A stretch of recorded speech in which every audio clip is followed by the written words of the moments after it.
Isso aí, cara. Caião, sou ex-pastor da IURD. Estava cansado. A gente era sujeito a fazer coisas inimagináveis. As aulas e sujeições que aprendíamos eram bestiais. Não sabia. As aulas? E sujeições. E? Deve ser sugestões. Uhum. Pode ser? Pode ser sugestões e também sujeições. Ah. Quer dizer, as coisas às quais ficou sujeito. Sim. O que aprendia e tinha que praticar, ficar sujeito. Pois é, eram bestiais. Bestiais. Não sabia como sair, cara. Porque de um lado minha consciência repugnava tudo. Todavia meu bem-estar financeiro e status de poder eram exorbitantes. Eles tinham umas pessoas que eram constantes possessas por demônios. Tinham pessoas lá que eram constantemente possessas por demônios. Já eram parte do... Ele põe aspas no demônio. No vício ou na performance do endemoninhamento. São aqueles puxadores de fila de endemoninhados por sugestão ou por psiquismo religioso de endemoninhamento. E não é demônio mesmo. É o demônio da construção, da indução, da sugestão e da identificação do indivíduo com a pior imagem que uma pessoa com autoimagem baixa tem para se identificar, que é a imagem do diabo. Mas e aí? Eu sabia que era tudo teatro. Questionei eles, e eles me disseram que eu era novo no ministério e iria aprender como a banda toca. A frase? Como a banda toca. Eu não aguentei, soltei tudo ali mesmo na reunião. Porque, Caio, eu não sei se você acredita, mas tem muitos pastores na IURD que são pessoas legais. Eu sei. São legais. Essa é a minha tristeza, de ver que tem gente ali ainda no engano. No engano. Resumindo, eles me despastoraram ali mesmo. Posso abrir um parênteses? Claro. Em 1992, eu não estou lembrado agora se foi o Laprovita Vieira quem me disse isso, se foi o Renato Suete, se foi o Gonçalves, se foi o Didini. Algum desses aí me disse, ou se foi o J. Cabral, que já morreu. Se eu disser que foi um deles, eu vou estar sendo impreciso. Um deles me disse que quando eu bati mesmo o pé firme, publicamente na mídia, e declarei que a igreja que o Edir Macedo tinha criado não tinha nada do Evangelho, que a única coisa que tinha do Evangelho ali era o povo enganado, querendo o Evangelho sem ser ensinado. Um deles me disse, olha, quando você fez aquela declaração na Rede Globo e aquilo espocou para todo lado, foi a maior tristeza que os pastores da Universal sentiram. Aí eu falei, esse cara está de conversa fiada comigo. Depois eu comecei a ouvir de vários pastores da Universal dizendo, olha, a gente sentiu uma tristeza enorme, porque a sensação, esses que ainda eram sinceros, diziam o seguinte, a sensação que a gente tem é a seguinte, de que isso aqui não é o que devia ser. Mas a gente vai pegando esse pessoal no tapa e depois a gente pede para eles ouvirem o Caio, que eles vão aprendendo o Evangelho. Tinha gente lá que pensava isso, e depois daquele dia eu virei anátema para o Macedo. Eles passaram ao contrário, foi fazer reunião, como fizeram em 1993, reuniões no Brasil inteiro, na época da novela Decadência, pedindo a minha queda. Eu já ouvi isso aí gravado, pedindo a minha queda. Eu recebi telefonemas do Brasil inteiro. A reunião foi filmada? Foi filmada, foi gravada, foi tudo. Pessoal do norte, do sul, do leste, do oeste, indo às universais, porque a notícia esparramou-se. E o dia inteiro eles pediram que era o Golias, e o Macedo era o Davi, que eu caísse.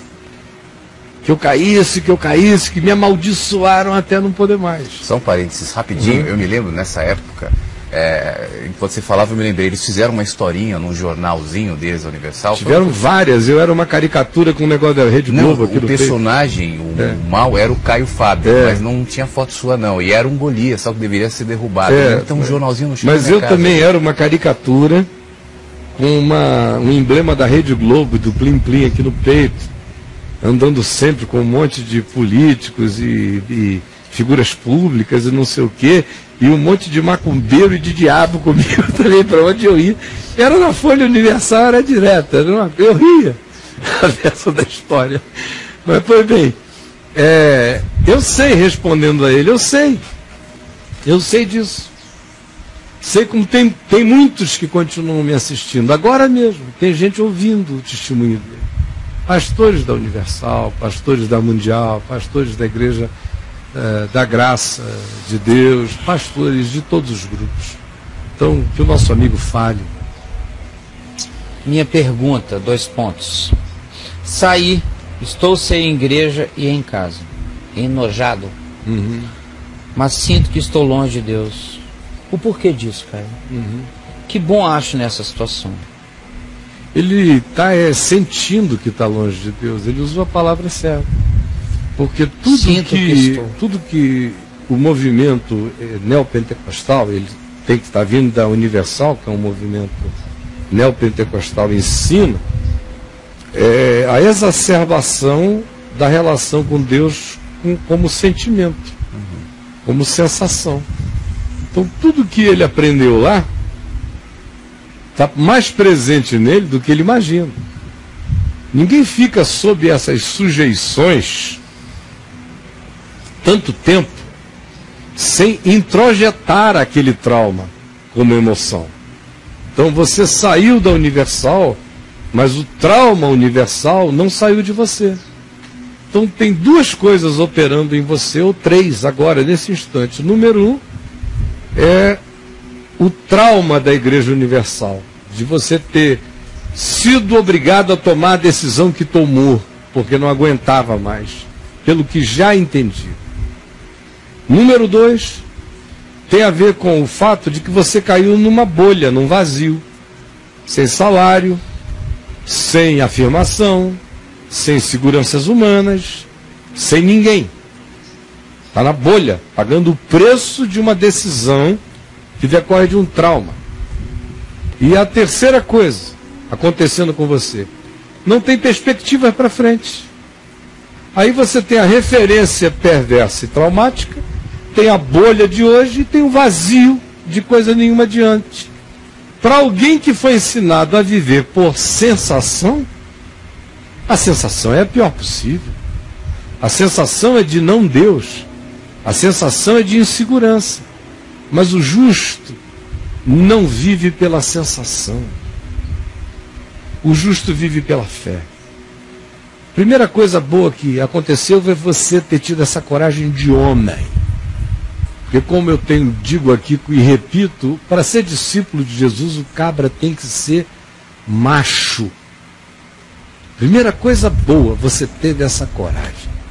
Segunda coisa boa, você está vivendo esse vazio. É bom. Que é para acabar de vez com a ilusão de que Deus é emoção, Deus é sensação. Terceira coisa boa, você vai aprender a servir a Deus pela fé, por nada. Não é por troca, não é por barganha, não é por status, não é por nome, não é por fama, não é por galardão quantificável, não é por prosperidades visíveis, não é por mensurabilidades. É por nada, é por amor, é por constrangimento. E agora sim, você vai aprender que o jugo é suave e o fardo é leve. Jesus convida você a aprender dele, não da Universal. Vá reler os evangelhos todos, de Mateus ao Apocalipse, muitas vezes de carreirinha. Relê, deixa a palavra gritar em você. Entre no meu site, no caiofabio.net, absorva lá tudo que você puder, fique aqui junto na VMVTV, acalme-se nesse momento, acalme, deixa o evangelho entrar em você. Confira tudo que eu disser aqui, confira no Novo Testamento, no Espírito da Palavra, em Jesus. Deixe Jesus crescer em você, porque você já tem o suficiente de entendimento do Evangelho para ter dito não àquela loucura, e tem coragem para isso. Você precisa agora crescer no entendimento do Evangelho como caminho todo dia para a sua vida. Você já sabe o que não é, agora chegou a hora de aprender o que é. E o bem, sair de lá já foi um bem, ter tido essa coragem já foi um bem, ter tido a disposição de pular nesse vazio já foi um bem. Agora o próximo passo, Judá vai mostrar a você qual é. É quando você puser o pé no nada. Quando você atravessar, porque você está ali, você já veio passando por um monte de coisas. Já tem um monte de coisas cruzando aí na sua cabeça, você foi se livrando dos enganos, você atravessou esse túnel universal e você está aí nesse ponto agora. Saiu de lá, as guilhotinas já passaram, você passou as etapas. Agora, meu amigo, você está na dúvida ainda porque você foi condicionado e treinado a andar pelo que vê e não pelo que não vê. Na Universal, até o endemoniado é contratado, que é para o povo ter o que vê. E agora você está no Evangelho. O Evangelho ensina a gente a andar pela fé. Não é pela emoção, não é pelo que vê. Você agora sim vai aprender a viver pela fé, botando o pé na palavra do Evangelho. Leia João capítulo 7, verso 14. Jesus diz: aquele que quiser saber se é verdade, pratique o Evangelho, bote o pé na palavra, ande na rocha, tenha coragem. Você já fez coisas que tem gente que não tem coragem de fazer. Agora falta essa decisão de mover o pé na direção só do Evangelho, só da palavra. E aí a sua perspectiva vai mudar. Aonde não havia caminho, porque hoje você está assim, se sentindo nessa bolha, nesse vazio, nesse vácuo, nesse abismo, onde não havia caminho, vai haver caminho. E não foi a sensação que abriu essa perspectiva, foi a fé. É a fé. E com Jesus você vai andar pela fé. Haverá dias de muita alegria, dias neutros, dias de tristeza, dias de alegria, dias de vitórias aparentes e dias de derrotas aparentes, mas como Paulo disse, nunca derrotados, mais que vencedores sempre, mesmo nas piores circunstâncias. E você só está começando a caminhada, e eu louvo a Deus pela sua coragem. Fique aqui, eu quero saber de você, acompanhar você, quero ver você crescer na fé, ainda vou ver você se tornar não um pastor da religião, mas um pastor segundo o Evangelho, de almas, um cuidador de pessoinhas, um pregador do Evangelho, da graça de Deus, não um mercenário, mas um amoroso, apaixonado por Jesus, servindo a Deus por nada. E essa será uma grande alegria para o meu coração se isso se realizar na sua vida, meu amigo. Vá alimentando a gente com informações, prossiga. Só está começando. Jesus diz a você: o que eu faço tu não sabes agora, compreendê-lo-ás depois, logo, logo tu entenderás, meu querido irmão.